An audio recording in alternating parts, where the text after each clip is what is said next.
Hi welcome to all. మనం ఈరోజు group డికి సంబంధించిన సిలబస్ గురించి ఒకసారి అనాలిసిస్ చేద్దాము.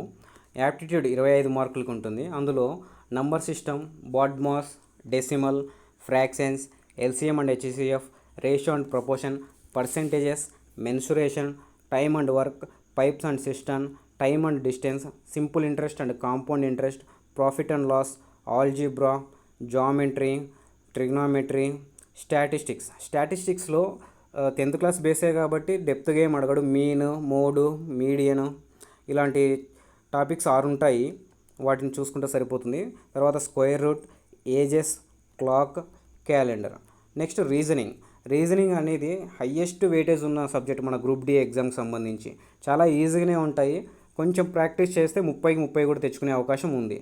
అనాలజిస్, సిరీస్, నంబర్ సిరీస్ కానీ లెటర్ సిరీస్ కానీ ఒక సిరీస్ ఇస్తాడు. 5-6 లెటర్లు కానీ 5-6 నంబర్స్ కానీ ఇచ్చి నెక్స్ట్ ఏం వస్తుంది అని కనుక్కోమంటాడు. అది సిరీస్. కోడింగ్, డీకోడింగ్, ఆల్ఫాబెట్స్ ఇచ్చి వాటిని కోడింగ్, డీకోడింగ్ చేయడము. Mathematical operations, plus, minus, into, divide by, like less than, greater than, equal ఇచ్చేసి ఈక్వేషన్ని బ్యాలెన్స్ చేయమంటాడు. అంటే ఏ రెండు సింబల్స్ని ఇంటర్చేంజ్ చేయడం వల్ల ఈక్వేషన్ సాల్వ్ అవుతుంది, అంటే కరెక్ట్ అవుతుంది అని అడుగుతాడు. అది మ్యాథమెటికల్ ఆపరేషన్స్.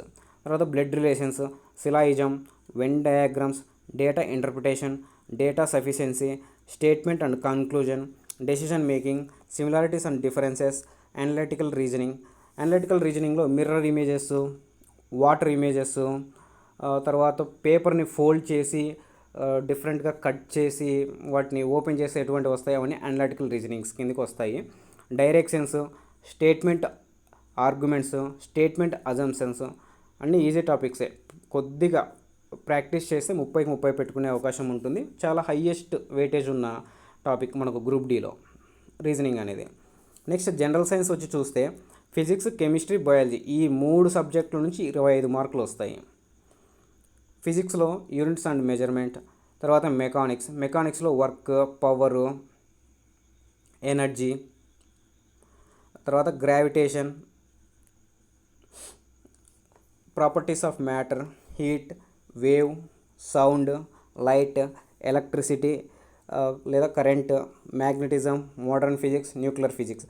ఫిజిక్స్లో ఇంపార్టెంట్ టాపిక్స్ వచ్చేసి సౌండ్, లైట్, వీటి మీద నుంచి డెఫినెట్గా క్వశ్చన్స్ ఉంటాయి. రిమైనింగ్ కూడా ఇంపార్టెంటే, బట్ కానీ సౌండ్ నుంచి, లైట్ నుంచి క్వశ్చన్స్ అవి కొంచెం పెద్ద చాప్టర్స్ కాబట్టి ఎక్కువ కూడా వాటి నుంచి వచ్చే అవకాశం ఉంటుంది. కెమిస్ట్రీ నుంచి వస్తే atomic structure, classification of elements, periodic table నుంచి డెఫినెట్గా 2 క్వశ్చన్స్ ఉంటాయి. తర్వాత periodic properties, chemical bonding, oxidation and reduction. Oxidation అంటే loss of electrons and gain of oxygen. ఏదైనా ఒక రియాక్షన్లో ఎలక్ట్రాన్స్ లూజ్ అయ్యి ఆక్సిజన్ అనేది గెయిన్ అవుతూ ఉంటుంది. దాన్ని ఆక్సిడేషన్ రియాక్షన్ అంటారు. Reduction reaction, gain of electrons, loss of oxygen లేదా గెయిన్ ఆఫ్ హైడ్రోజన్. అంటే ఎలక్ట్రాన్స్ని గెయిన్ అవ్వాలి, హైడ్రోజన్ కూడా యాడ్ అవుతుంటుంది, ఆక్సిజన్ లూజ్ అవుతూ ఉంటుంది. అది reduction reaction. Acids and bases, salts, metals and non metals and semi metals, fuels.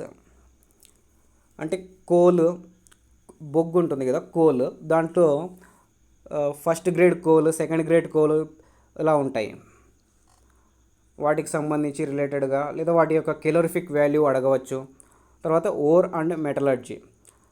Organic కెమిస్ట్రీలో ఈథేను, మీథేను, బ్యూటేను ఇలా వాటి గురించి అడుగుతాడు ఆర్గానిక్ కెమిస్ట్రీ.